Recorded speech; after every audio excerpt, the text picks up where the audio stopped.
Dear students, आज का हम लोग का टॉपिक है एडेप्टेशन, जिसको कि हम लोग हिंदी में अनुकूलन कहते हैं।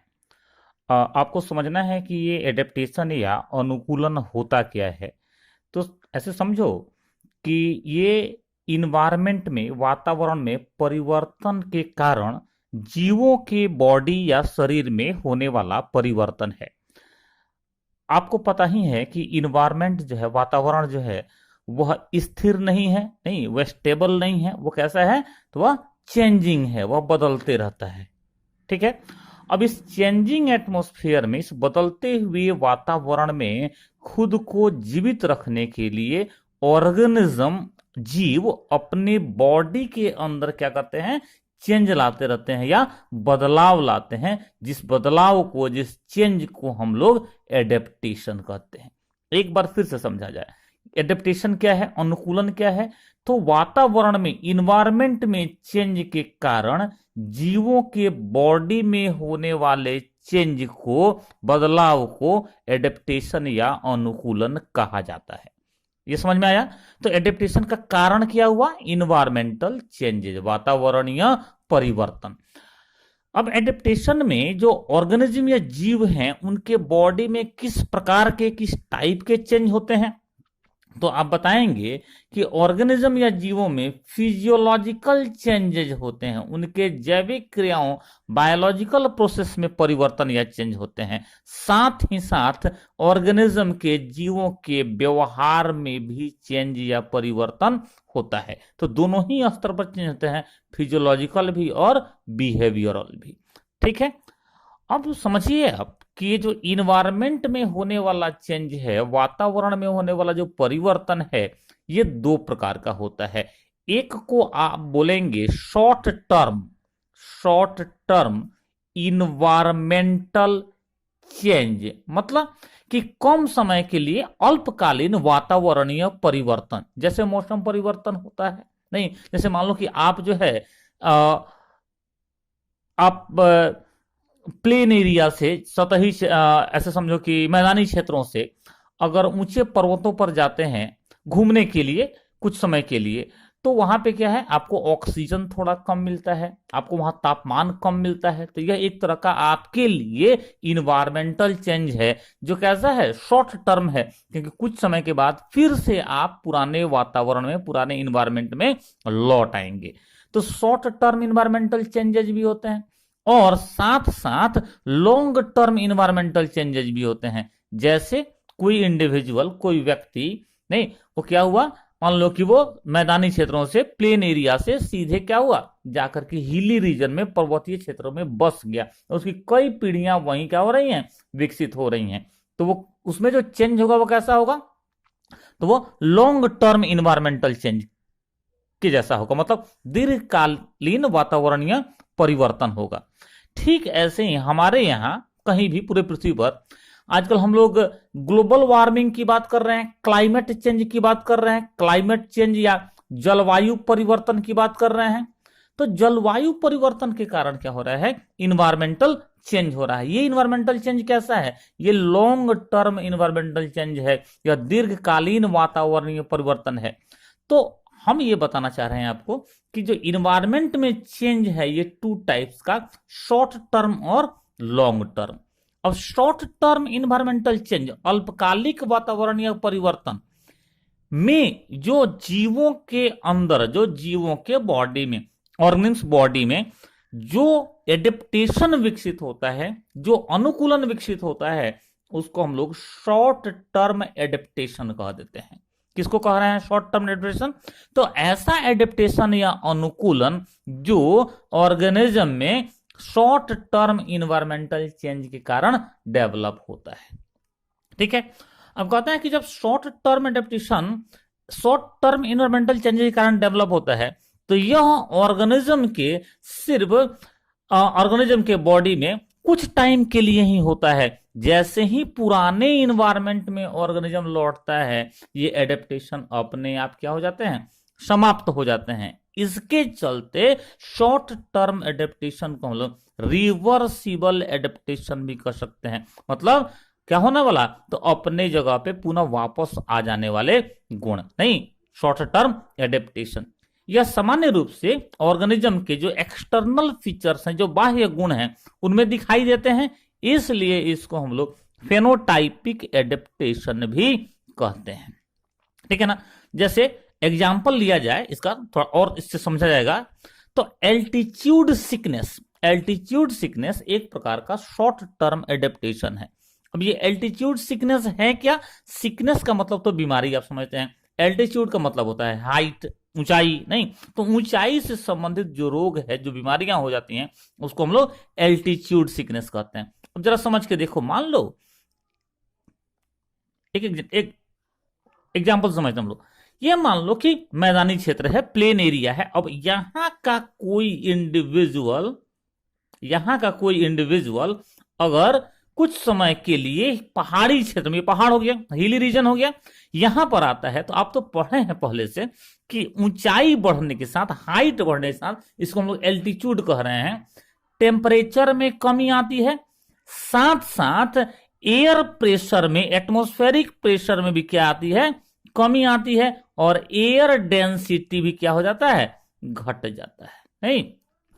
तो इसका मतलब है कि जैसे जैसे ऊपर जाएंगे वैसे वैसे ऑक्सीजन के कमी होती जाएगी, नहीं, ऑक्सीजन का डेंसिटी या ऑक्सीजन का घनत्व तो घटते जाएगा। अब जब ये इंडिविजुअल इस प्लेन एरिया से हिली रीजन में जाता है, तो इसके बॉडी में ऑक्सीजन की कमी होने लगती है। इसके कारण से अब क्या है? इसको वोमिटिंग होने लगता है, नहीं, या वोमिटिंग टेंडेंसी होती है, मतलब उल्टी ऐसा मन होने लगता है, नोजिया जिसको बोलते हैं हम लोग, इसको चक्कर आने लगता है। तो ये जो बीमारियां जो होती हैं, या ये जो सिम्टम्स नजर आने लगते हैं, इसी को हम लोग एल्टीट्यूड सिकनेस कहते हैं।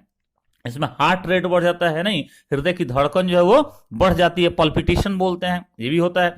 तो ये सारे सिम्टम्स किसे हैं? अल्टीट्यूड सिकनेस के। लेकिन धीरे धीरे अब ये जो इंडिविजुअल है, ये जो व्यक्ति है, इसके बॉडी में एक एडेप्टेशन स्टार्ट हो जाता है। क्या हो जाता है? भाई अब ऑक्सीजन कम है, तो बॉडी में ऑक्सीजन को पकड़ने वाला, ऑक्सीजन को ढोने वाले जो मॉलिक्यूल्स हैं, वह कौन से हैं? हीमोग्लोबिन है। तो बॉडी में हीमोग्लोबिन का परसेंटेज बढ़ने लगता है। ठीक है, तो एक टाइप का एडेप्टेशन हो गया, बॉडी में हीमोग्लोबिन परसेंटेज का बढ़ना। और जैसे ही फिर ये इंडिविजुअल यहां से वापस लौटता है, तो इसके बॉडी में फिर धीरे धीरे क्या होता है? हीमोग्लोबिन का परसेंटेज नॉर्मल हो जाता है, सामान्य हो जाता है। तो ये किसका एग्जाम्पल है? ये एग्जाम्पल है शॉर्ट टर्म एडेप्टेशन का। ठीक है। जबकि दूसरे जो टाइप का एडेप्टेशन है, वह आपको बताया कि लॉन्ग टर्म, दीर्घकालीन इन्वायरमेंटल चेंजेज या वातावरणीय परिवर्तनों के कारण उत्पन्न होता है। इसको हम लोग लॉन्ग टर्म एडेप्टेशन कह सकते हैं, दीर्घकालिक अनुकूलन या एडेप्टेशन। तो ये जो लॉन्ग टर्म एडेप्टेशन है, एक बार जब ऑर्गेनिज्म में विकसित हो गया, फिर दोबारा वापस नहीं आता है, और एक जेनरेशन से दूसरे जेनरेशन, अर्थात एक पीढ़ी से दूसरी पीढ़ी ट्रांसफर भी होते रहता है। इसलिए लॉन्ग टर्म एडेप्टेशन को हम लोग जीनोटाइपिक एडेप्टेशन कहते हैं। क्यों कह रहे हैं लॉन्ग टर्म एडेप्टेशन को जीनोटाइपिक एडेप्टेशन? क्योंकि यह एक जेनरेशन से, एक पीढ़ी से दूसरे जेनरेशन या दूसरी पीढ़ी तक ट्रांसफर होते रहता है। और तब इसको बोलेंगे यार कि यह कैसा होता है? यह इरिवर्सिबल होता है, मतलब कि एक बार विकसित हो गया तो फिर पुराने स्थिति में नहीं लौटता है। ठीक है। तो अब हम लोग थोड़ा सा लॉन्ग टर्म एडेप्टेशन के एग्जाम्पल को देखते हैं। ये जो एग्जाम्पल हैं, आप स्कूल टाइम से ही पढ़ते आए हैं। जैसे कि जो डेजर्ट प्लांट होते हैं, मरुस्थलीय जो प्लांट होते हैं, उनमें एडेप्टेशन, उनमें अनुकूलन। तो आप याद करिए स्कूल टाइम के स्टडी को, जो भी डेजर्ट प्लांट या मरुस्थलीय प्लांट होते हैं, आप पढ़े होंगे कि उनके जो लीव्स हैं, उनकी जो पत्तियां हैं, वह स्पाइंस में, मतलब कांटों में चेंज हो जाती हैं। ऐसा क्यों होता है? तो आप बताएंगे कि डेजर्ट में या मरुस्थल में वाटर की कमी होती है, और जितना बड़ा लीफ होगा उतना ज्यादा क्या होगा? ट्रांसपीरेशन का प्रोसेस होगा, वाष्पोत्सर्जन क्रिया होगी, और प्लांट में वाटर कम हो जाएगा, नहीं, वाटर डिफिशियंट हो जाएगा, प्लांट में जल की कमी हो जाएगी। इसलिए लीव्स जो है वह स्पाइन में बदल जाते हैं। इसका रिजल्ट होता है कि जो ट्रांसपीरेशन का सरफेस एरिया है, जो पृष्ठ क्षेत्रफल है, वो घट जाता है। एक ये अनुकूलन है। दूसरा यहां पे लिखा है संकेन एस्टोमाटा, नहीं, जो डेजर्ट के प्लांट होते हैं उनके लिप्स में एस्टोमाटा अंदर की ओर धसे हुए रहते हैं, जिसको हम लोग संकेन एस्टोमाटा कहते हैं। और साथ साथ ये एस्टोमाटा रात में खुलते हैं। सामान्य रूप से एस्टोमाटा क्या होते हैं, दिन में खुलते हैं और रात में बंद हो जाते हैं। यहां डेजर्ट प्लांट में उल्टा है, यहां एस्टोमाटा रात में खुलते हैं और दिन में बंद हो जाते हैं। इससे क्या होता है, वाटर लॉस घटता है, नहीं। और तब जो डेजर्ट प्लांट में फोटोसिंथेसिस की क्रिया होती है उसके लिए एक अलग ही पाथवे होता है, एक अलग ही प्रोसेस होता है, जिसको हम लोग कैम पाथवे बोलते हैं, कैम पाथवे। चलिए आपको बताया कि लिप्स जो है स्पाइन में चेंज हो जाते हैं, एस्टोमाटा संकेन होता है, कैम फोटोसिंथेसिस कैम पाथवे दिखाते हैं। साथ साथ वाटर लॉस को, जल के का जो क्षति है प्लांट से, उसको बचाने के लिए जो लीव्स होती हैं या जो तने होते हैं, स्टेम्स होते हैं, उनके ऊपर क्यूटिकल की एक परत भी पाई जाती है, नहीं, क्यूटिकल का थिक लेयर पाया जाता है, मोटी परत पाई जाती है, जिसके चलते वाटर लॉस कम होता है। आप देखेंगे कि जो मरुस्थलीय प्लांट होते हैं, डेजर्ट प्लांट होते हैं, उनका जो रूट्स होता है, उनकी जो जड़ें होती हैं, वो क्या होती हैं, ज्यादा डेवलप होती हैं, ज्यादा गहराई तक जाती हैं। क्यों गहराई तक जाती है बताओ? आप बोलेंगे कि वाटर के सर्च में जाती हैं। रूट्स वेल डेवलप्ड होते हैं, जड़ें जो है वो अच्छे तरह से विकसित होती हैं। तो ये सारा एडेप्टेशन, सारा अनुकूलन किसका, डेजर्ट प्लांट का। और ये जो डेजर्ट प्लांट में, मरुस्थलीय प्लांट में जो एडेप्टेशन है वह कैसा है, तो आप बोलेंगे कि यह लॉन्ग टर्म एडेप्टेशन है, दीर्घकालिक एडेप्टेशन हो गया है। तो अब क्या, वो इरिवर्सिबल हो गया, अब उसमें बदलाव जो है वो नहीं हो रहा है।